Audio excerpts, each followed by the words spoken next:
Olá pessoal, hoje nós vamos falar sobre a síntese de proteínas. Proteína é uma das substâncias mais importantes que nós temos aí na nossa célula, no nosso organismo, porque a proteína é responsável por todas as reações que ocorrem na vida dos seres vivos.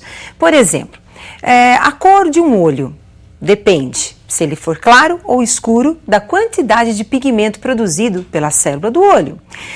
Esse pigmento produzido depende da proteína, que é uma enzima que vai ativar a produção desse pigmento.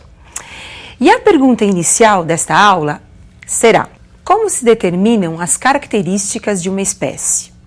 Todas as nossas características estão nos nossos cromossomos. Temos aí a fita de DNA, a substância que forma os nossos cromossomos. O DNA é uma molécula formada por dupla hélice, dupla cadeia de nucleotídeos. Num pedaço do DNA, nós vamos encontrar o gene, responsável pela informação genética. Este gene vai produzir uma proteína, e essa proteína é quem vai determinar o caráter ou a característica da espécie.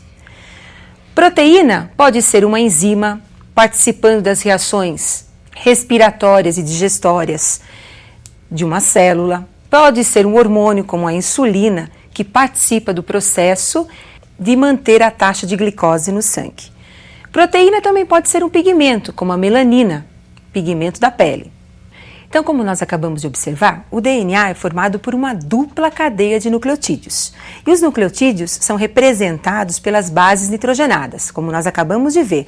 Eu estou insistindo muito nisso para vocês entenderem a próxima parte da nossa aula, que é como é que ocorre essa máquina de síntese de proteínas.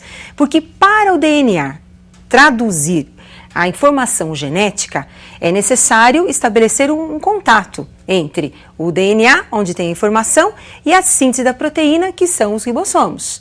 Esse contato ele é feito através de um que nós chamamos de código genético. O código genético ele é universal, ele é válido para todos os seres vivos. E ele é representado, então, por símbolos, que são palavras que vão determinar a proteína a ser produzida. Aonde fica esse código genético? Esse código genético nós vamos encontrar no DNA.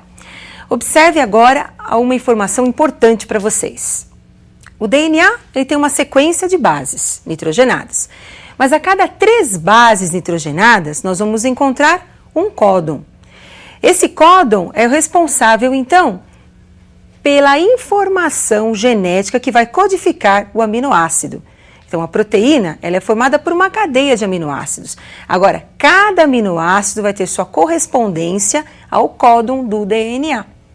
Então, é o DNA que formam palavras, e essas palavras, que são os códons, é que vão ser traduzidas nos ribossomos, e lá nós vamos encontrar a síntese da nossa proteína. Agora, isso é muito complexo e eu preparei um esquema bem resumido para você entender melhor como é que funciona essa máquina de produção de proteína. Observe comigo as etapas da síntese proteica. Primeira parte, está lá, o nosso DNA no núcleo da célula, onde tem a informação genética. Essa informação está contida na sequência das bases nitrogenadas. O DNA forma uma fita através de um processo conhecido como transcrição. Então, do DNA, nós vamos formar o RNA mensageiro.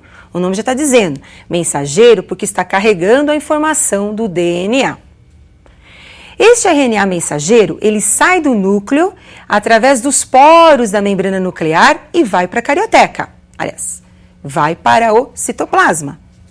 No citoplasma, o RNA mensageiro se liga ao ribossomo. Vocês estão observando os aminoácidos na tela?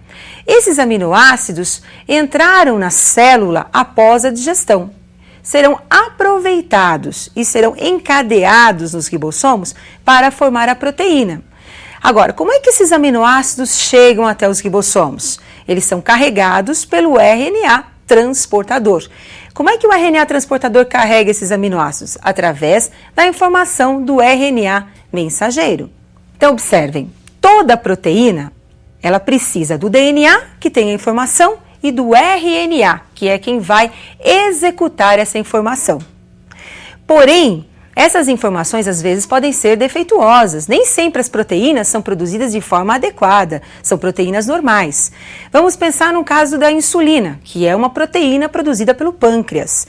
Em muitos casos, a insulina deixa de ser produzida pela célula pancreática por um erro no código genético, ou diminui a sua produção. Se tem uma taxa muito baixa de insulina, o que vai acontecer com a taxa de glicose no sangue?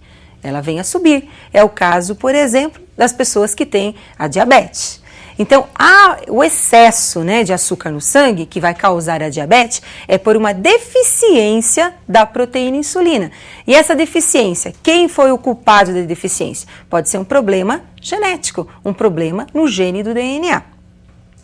Agora, para vocês entenderem o mecanismo de toda essa tradução da informação, eu gostaria que vocês acompanhassem a tabela com os códons do DNA e do RNA. Observem alguns exemplos de códons de DNA e de RNA. Nós temos aí códons de DNA. Então, o G representa a base guanina, o A base adenina, o outro A adenina. Então, perceba, eu tenho uma trinca de bases, que é o GAA. Então, eu tenho um códon. Este códon vai ter uma correspondência no RNA mensageiro. Lembram da tabela anterior? O G pareia com o C, o A pareia com o U e o A novamente com o U. Então, na sequência GAA, o correspondente vai ser CUU. E o aminoácido correspondente ao códon é o aminoácido leucina. Observem o outro exemplo, CGG, DNA. O códon do RNA mensageiro, GCC. E o aminoácido que vai ser transportado é a alanina. Códon do DNA, CAT, mensageiro, GUA. E o aminoácido que vai ser transportado é a valina. Percebam por essa tabela que eu tenho aí uma sequência de 3 aminoácidos. Então, eu vou ter 3 códons. Para 3 aminoácidos, para 3 códons, eu vou precisar de 9 bases nitrogenadas. Então, como acabamos de verificar, toda proteína ela tem a informação no DNA. Só que o DNA não pode sair do núcleo, ele tem que ficar no cromossomo. Então, o que ele faz? Ele replica essa informação através de outras células e também transcreve essa informação para o RNA mensageiro. Então, temos aí a participação do RNA mensageiro carregando a informação do DNA. O RNA mensageiro sai do núcleo, vai para o citoplasma, atravessando os poros da membrana nuclear e chega no ribossomo.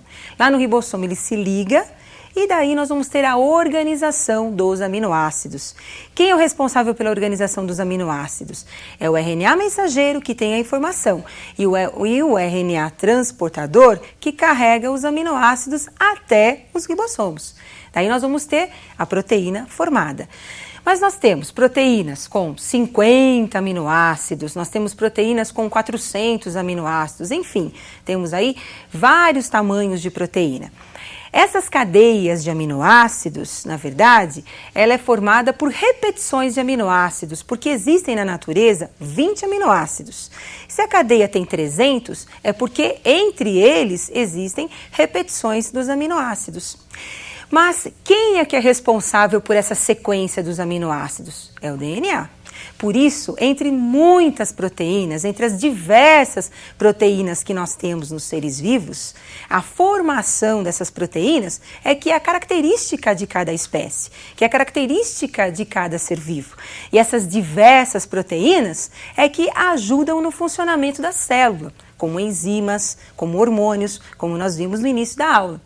E este é um lembrete precioso. Você não pode esquecer. A diversidade que nós temos de proteínas é devido ao material genético de cada ser vivo. Você decifrar a informação da proteína ajuda muito a você tentar descobrir muitas doenças, as causas de muitas doenças, corrigi-las através do gene. Quando você localiza o gene, você localiza também a produção daquela proteína defeituosa. Por exemplo, observe um caso que pode aparecer na espécie humana. Olha aí, uma pessoa albina. O albinismo é quando você tem uma ausência da produção da proteína melanina. A pigmentação da pele, ela varia com a produção da melanina. O albino não tem a melanina, não tem a produção desse pigmento. Por quê? Porque é uma característica genética da espécie. Bom, com isso eu finalizo essa aula importante e espero que você possa aprofundar um pouquinho mais esse assunto, que ele é muito importante. E eu aguardo vocês para a nossa próxima aula.